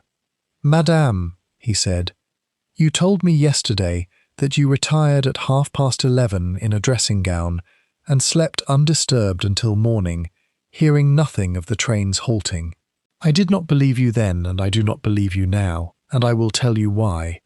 Because the conductor, on his rounds near 1 o'clock, heard distinctly the tread of a woman's heel in the corridor outside compartment 7, a tread he assumed, reasonably enough, to belong to Mademoiselle Joubert, who was in fact, at that very hour, sitting in this dining car in full view of Lady Ashworth and several of the staff, and could not possibly have been the woman the conductor heard. There is only one other lady upon this train who might have walked that corridor at that hour, madame, and it was not Lady Ashworth, whose own presence in this car at the same time is equally well attested. This is conjecture, Monsieur Poirot," Madame Raine said, and her voice, though level, had lost something of its earlier warmth. "A thread, a half-heard footstep in the night. These are not proofs." "No," Poirot agreed, "they are not. Alone. But consider further, madame, what was found this morning in the gorge beside the track. Monsieur Kessler's case, thrown from the train during the very hour it stood halted in the snow, and found upon the slope on the side of the carriage facing the gorge, not the corridor side. Now, madame, A case does not throw itself from a train. It was thrown by a hand that knew with precision that the train had stopped. For who would risk throwing so important a case from a window while the train still moved at speed, the case to be lost forever beneath the wheels of whatever followed, or scattered miles from where it fell? Only a person aware that the train stood motionless, and that the case might therefore be thrown clear with some hope, however slender, of its surviving the fall intact, would have chosen that particular hour to dispose of it. And you, madame, who claim to have slept through the entire halting and known nothing of it until morning, cannot have been the person who knew, with such precision, exactly when that throw might safely be made. The dining car had gone entirely silent. Felix Draycott, I saw, had gone very white, his eyes moving from Poirot to Madame Rain with an expression of dawning, dreadful confusion that had not yet, I thought, quite crystallized into understanding. "There is one thing more, madame," Poirot said, very gently now, "and I think you know already what it is. You have worn gloves at every meal since this journey began, and told the steward, and told me, that you suffer some small affliction of the skin. I do not think that is the truth. I think, madame, that you conceal upon your left hand a small scar, the kind of scar one acquires perhaps in years of nursing service, handling instruments and dressings under conditions a fashionable dinner table does not generally require one to consider. And I think that scar, were it seen by a man who had once known you very well indeed, in a life you have spent 8 years persuading the world you no longer lead, would be recognized at once for what it is, and for whom it belongs to." He reached, then, into his breast pocket and drew out the small, faded photograph recovered from Kessler's case, and laid it upon the table before her without another word.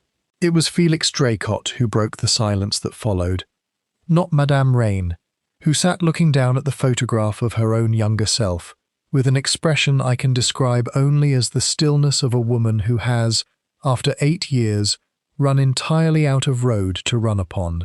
But Draycott, rising half out of his chair with a sound that was not quite a word, staring at her face, really seeing it, I think, for the first time since this journey began, freed at last from the impossibility of the thing his own eyes had been telling him all along, and saying, in a voice scraped raw, with 8 years of grief he had never had the chance to set down, a single word: "Sophie."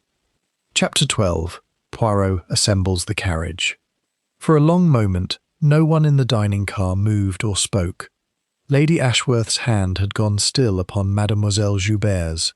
Dr. Halim sat with the careful, motionless attention of a physician, watching a crisis he cannot yet intervene in.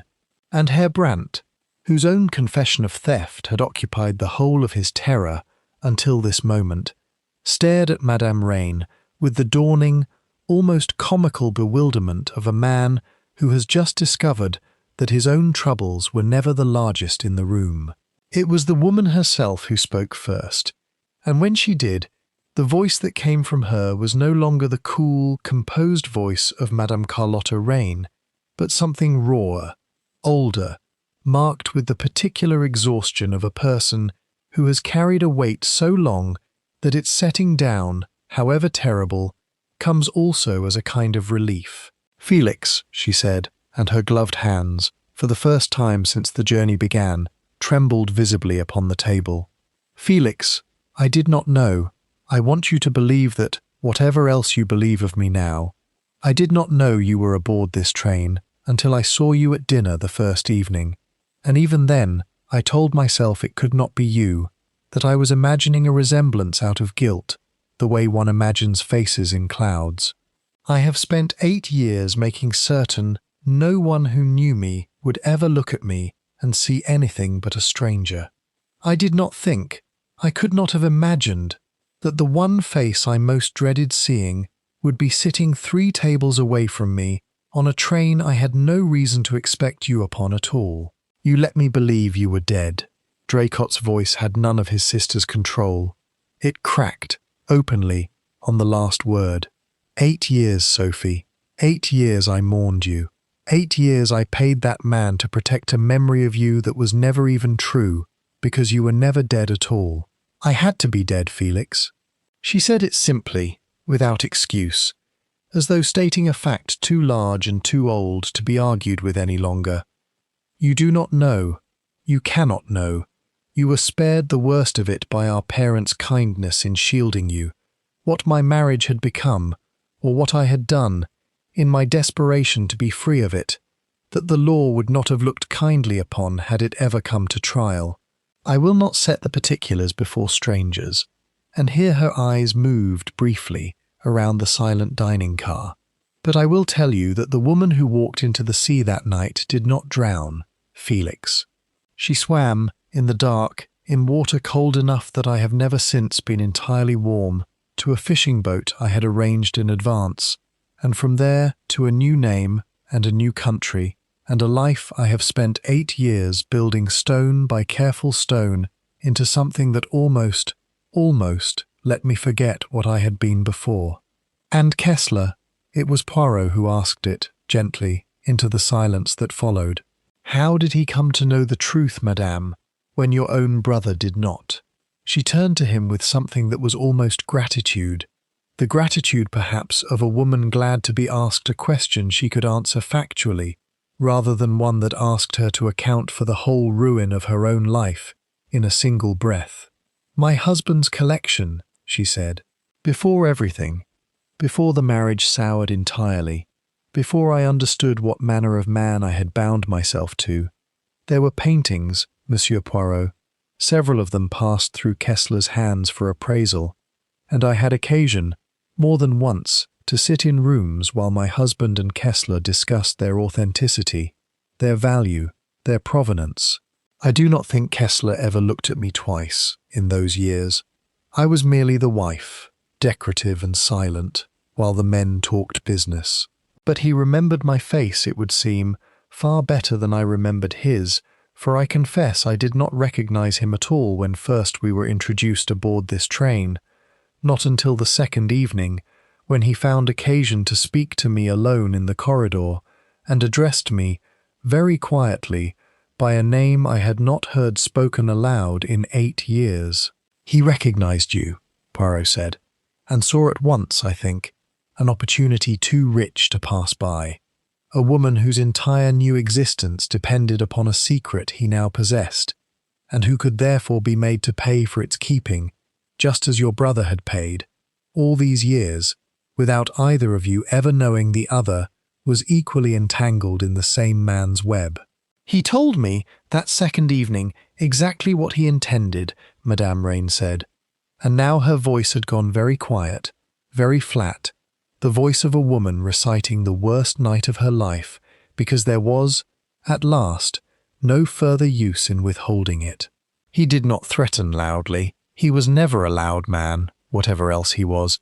He simply explained, with that same courteous, regretful manner I am told he used with my brother and with Lady Ashworth and with God knows how many others, that he would require a certain sum, paid quarterly, to ensure my history remained private from the Austrian authorities, who take a very dim view, he reminded me, of persons travelling under false papers and false identities, fraud being fraud, whatever sympathetic circumstances might explain it. I told him I needed time to consider. He told me, smiling, that I had until Vienna. And so, madame, on the night the train halted in the snow, you went to his compartment. I went to reason with him. Her composure cracked, finally and completely, on the word reason, and for a moment I thought she would not be able to continue at all. I dressed in my travelling coat because I meant, if reasoning failed, to leave the train at the next station and disappear again, as I had disappeared once before, rather than be exposed. I had already half a plan formed, God forgive me, for vanishing a second time. I went to him a little before one, and I asked him, I begged him, Monsieur Poirot, I am not too proud now to admit that I begged, to leave me in peace, to take what money I could reasonably provide without ruining the life I had built, to be content with what he already extracted from poor Felix, and from Lady Ashworth, and not press me beyond what I could bear. And he laughed at me. He told me that begging did not become me, and that he had found, in long experience, that those with the most to lose paid the most willingly, and that he expected I would prove no exception. And then I saw the knife upon his table, where I had noticed it that very afternoon when he showed Lady Ashworth some document. And I do not remember deciding anything, Monsieur Poirot. I remember only that he turned away from me, still laughing, to pour himself a brandy, entirely unconcerned, as though I were no more threat to him than a child's tantrum, and something in me that had been pulled tight for 8 years simply broke. I took up the knife. I do not remember crossing the room. I remember only that he turned back, and his laughter stopped, and then it was done, and I was standing over him with his blood on my glove, and I understood, in that one terrible moment of stillness, that I had exchanged one inescapable secret for another, far worse, and that I had perhaps 3 hours of darkness left in which to undo what could not in fact be undone. Chapter 13. The Confession of Madame Rain. I took the case, she went on, after a long moment in which no one in that silent dining car had moved or spoken, because I knew, I had always known, since the moment he first addressed me by my true name, that whatever proof he held of my history must be within it, and I could not leave it for the police to find, whoever else might be blamed for his death. I did not plan, in any deliberate sense, to let suspicion fall upon another. I thought only, in that narrow animal panic, of removing the one thing that could prove who I truly was. I took it from beneath his table, where it had stood, as it always stood, within his reach even at night, and I went back to my own compartment, and I waited, Monsieur Poirot, through what felt the longest hour of my life, until I was certain the corridor was empty, and then I went to the window at the end of the carriage, the window that does not look upon the platform side but upon the gorge, and I threw the case as far from the train as my strength allowed, into the dark, into the snow, trusting that it would be buried beyond easy finding until the spring thaw, if indeed it was ever found at all. I did not know the train had stopped for snow until I had already done it. I want that understood, if it matters to you at all now. I did not calculate the timing as cleverly as you have credited me with, Monsieur Poirot. I simply knew the train was standing still, because I could feel that it was, and I judged, rightly as it happens, that a case thrown from a moving train might be lost forever beneath its own wheels, or scattered along miles of track, while a case thrown from a stationary one might at least fall clear and whole wherever it came to rest. It is in either case, madame, Poirot said quietly, exactly the action of a person who knew with certainty that the train was not moving, which a person genuinely asleep in her berth, as you claimed yesterday to have been, could not have known with any certainty at all. No, she agreed, very low. I could not. And the glove? She looked down at her own hands, still encased in their black kid, with an expression I can only describe as a kind of weary, final surrender, and drew the left one off, slowly, finger by finger, and laid it bare upon the table, a hand pale and well-shaped, marred across the back by a thin, pale scar that ran from the base of the thumb nearly to the wrist, old and long-healed, the kind of mark one might indeed take, at a glance, for nothing more than the ordinary small damage of an active life, but which, examined closely, carried the particular regularity of a surgical wound, rather than an accident's careless violence. I served 2 years with the Red Cross, she said, in the last months of the war, and the year after, in a hospital outside Boulogne, before ever I married. It was there I learned, Monsieur Poirot, whatever else you have already guessed, exactly where a single thrust of a narrow blade does its quickest work. Not from any wish, then, to use such knowledge, but because a nurse, who does not understand where the body's true vulnerabilities lie, is a nurse who cannot help the men she is meant to save. I have not thought of those 2 years in a very long while. I did not think of them even in the moment I took up Anton Kessler's knife. I acted, I promise you, from instinct, and from desperation, and not from any clinical calculation at all. But I do not doubt that the years I spent learning the body's anatomy in order to mend it made my hand surer in that single dreadful moment than an untrained hand would have been.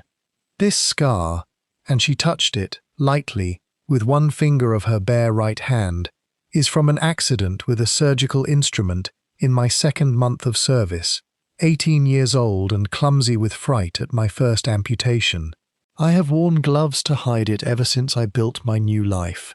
Not from vanity, Monsieur Poirot, but because a scar is a fact, and facts, for a woman trying to disappear, are dangerous things to leave lying about in plain sight, for anyone with the right memory to recognize. Inspector Redder, who had sat throughout this long confession in a silence that did him considerable credit, rose at last from his place near the dining car's far door, his face grave but not unkind. "Madame," he said, or, "Forgive me, I do not yet know by which name I am properly to address you." "Sophie Draycott will do, Inspector," she said, with something that was almost, dreadfully, a smile. "It is the only true name I have left to me now, whatever else I have called myself these 8 years, and I find, having spoken it aloud again at last, that I am rather glad to have it back, whatever it now costs me. Sophie Draycott, then. I must ask that you consider yourself under arrest for the murder of Anton Kessler, and I must ask you to remain in this car under guard until the line is sufficiently cleared that you may be conveyed to the proper authorities at Innsbruck. I am sorry for it," he added, with a gruffness that suggested the sentiment was genuine. "Whatever the law requires of me regardless." She rose without resistance, drawing her bare hand back into its glove with the same unhurried composure that had marked every gesture I had observed in her since the journey began, and it was only as she turned to go, escorted by one of the inspector's men, that her composure broke at last entirely, and she turned back toward her brother, who had sat throughout the whole of her confession as though carved from stone, and said, in a voice scraped down to almost nothing, "Felix, I am sorrier than I can tell you, for all of it, for the 8 years and for this morning both. I did not kill him to protect a life worth protecting. I killed him because I had grown so very tired, these 8 years, of paying for a single night's desperate choice, and I could not bear to begin paying again, for a second lifetime, for the same old debt. I do not ask you to forgive it. I ask only that you believe I never meant, in all these years of silence, to cause you the particular grief of believing me dead. That much, at least, was never my intention. The rest I cannot excuse and will not try to." Felix Draycott said nothing at all as she was led away, and I have rarely, in all my years beside Poirot, witnessed a silence so much louder than any words could have been. Chapter 14. The Weeping Englishman. The line was cleared a little after 3 that afternoon, and the Edelweiss Express, having stood motionless in the snow for very nearly 18 hours, began at last to move again, gathering speed by slow degrees down the long grade toward Innsbruck, where Inspector Redder and his men, and the woman who had been, for 2 strange days, both Madame Carlotta Raine and Sophie Draycott, would leave us to face whatever the Austrian courts would make of so tangled and so tragic a case. I found Felix Draycott alone in the empty smoking compartment some hours later, in very nearly the same chair and very nearly the same attitude in which I had first found him the evening before, though the brandy glass before him now stood entirely empty, and his face, when he looked up at my approach, had the scoured, hollowed look of a man who has wept until weeping no longer offers any relief at all. "Captain Hastings," he said, "will you sit with me a while? I find I do not much want to be alone, and I find, equally, that I do not much want company that requires me to explain myself." I sat and said nothing, and after a long silence he spoke again, more to the dark window than to me. "I do not know whether I am permitted to grieve her," he said. "She murdered a man, Captain Hastings. I cannot pretend otherwise. However much that man deserved every contempt I am capable of feeling for him, and yet I have spent 8 years grieving a sister who was, it transpires, alive the entire time, 2 carriages distant from my own bed, on countless ordinary nights I never knew to count, building some other life under some other name, while I wore black for her, and paid tribute to the very man who had, in the end, the right of it all along, that she had something worth hiding, that her supposed death concealed a deeper truth.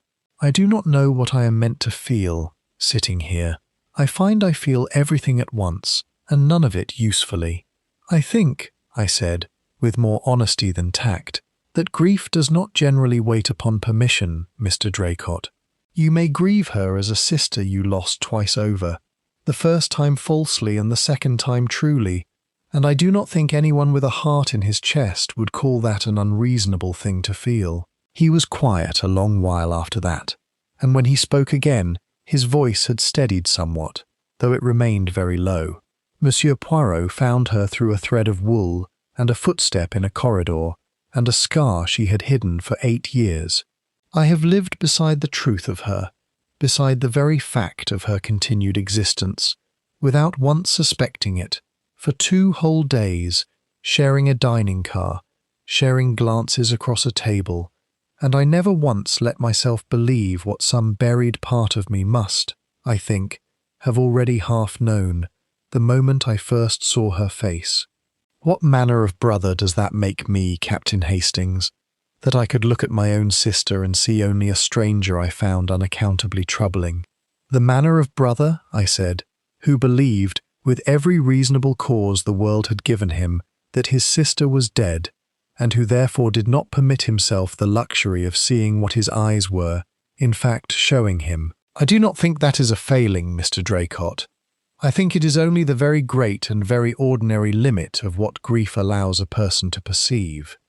He did not answer that directly, but some while later, as the train rattled on through the gathering dark toward Innsbruck, and whatever waited for him there, a sister's trial, a name dragged at last into the very scandal he had spent 8 years and a fortune trying to prevent, and yet, perhaps, also the strange relief of an old grief, finally, terribly resolved.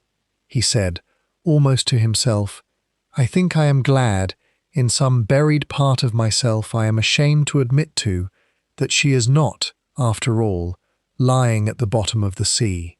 Whatever she has done, whatever it costs us both now, I had 8 years of believing her gone entirely beyond any reach of mine, and there is some small unworthy comfort, even now, in knowing that is not, and never was, the truth.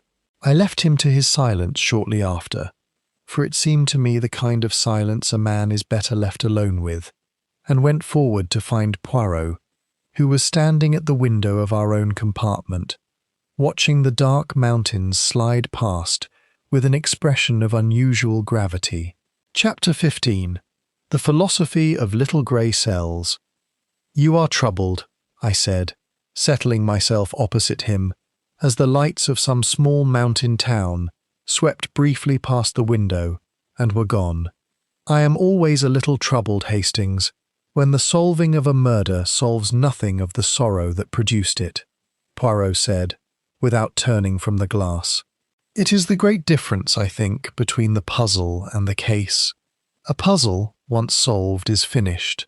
The pieces fit, the picture is complete, and one closes the box with satisfaction and asks for no more of it. But a murder, mon ami, is never merely a puzzle, however much the shape of its solving may resemble one. It is a wound in the lives of everyone it has touched, and the solving of it does not close the wound. It only, at best, allows the wound to be properly seen, and therefore, perhaps, eventually to heal, though I do not think Monsieur Draycott will count tonight among his easier nights, nor should he. Did you suspect her from the first? Poirot turned from the window at last, and settled himself into the seat opposite with the small, precise movements that had, by then, become as familiar to me as my own. I suspected, from the very first evening, that something lay beneath the surface of that dinner table which none of its company had yet shown us plainly. Mr. Draycott's stare, the gloves Madame Rain would not remove, Kessler's particular attentiveness to persons who showed every sign of wishing to avoid his notice. These told me only that secrets were present, Hastings, not what they were, nor whose hand had finally been driven to violence by them. It was the small physical facts, the thread of wool, the precise timing of the case's disposal, the scar beneath the glove, that converted suspicion into certainty, as it must always be the small physical facts that do so, in any case worth the solving. Sentiment and intuition may point the way, mon ami, but they cannot by themselves hang a verdict upon anyone, nor should they. It is the little grey cells, working patiently upon the evidence the world leaves carelessly scattered about itself, that must do the final, unglamorous labour of proof. And the other suspects? Brant and Lady Ashworth and Mademoiselle Joubert, each guilty of something, and innocent of the one thing that mattered. Poirot ticked them off on his small fingers with something almost like fondness. Herr Brant, guilty of theft from a dead man's table, and of 8 years' resentment besides, though I think his own father's ruin excuses the resentment more than it excuses the theft. Lady Ashworth, guilty of having once knowingly sold a forgery to a museum that trusted her honesty, and of a temper sharp enough to make her seem, for a time, the likelier murderer than her own alibi allowed. Mademoiselle Joubert, guilty of nothing but loving unwisely and being glad, when the man who used that love against her brother finally died, that he was dead, a sin, if it is one at all, that I think a great many of us would share without much shame, were we honest enough to admit it. And Dr. Halim, guilty of nothing whatever beyond travelling, by sheerest chance, in a sleeping car where a murder happened to occur, though I confess his calm under questioning made me watch him rather longer than his innocence, in the end, required. And Kessler himself? Poirot's face, at the mention of the dead man's name, settled into an expression of cold and settled distaste that I had rarely seen him wear, even for murderers. Anton Kessler, Hastings, built an entire fortune and an entire reputation upon a single ugly principle, that the secrets people carry are worth more to the man who holds them than to the people who must live beneath their weight. He did not kill with knives or with poison. He killed slowly, over years, the peace of every person whose secret he came to own, and he very nearly succeeded, in the end, in killing 2 such people on the same night, in adjoining carriages of the same train, neither one aware that the other suffered identically beside them. I find I cannot mourn him, mon ami, though I would not have killed him myself, and I do not condone the woman who did.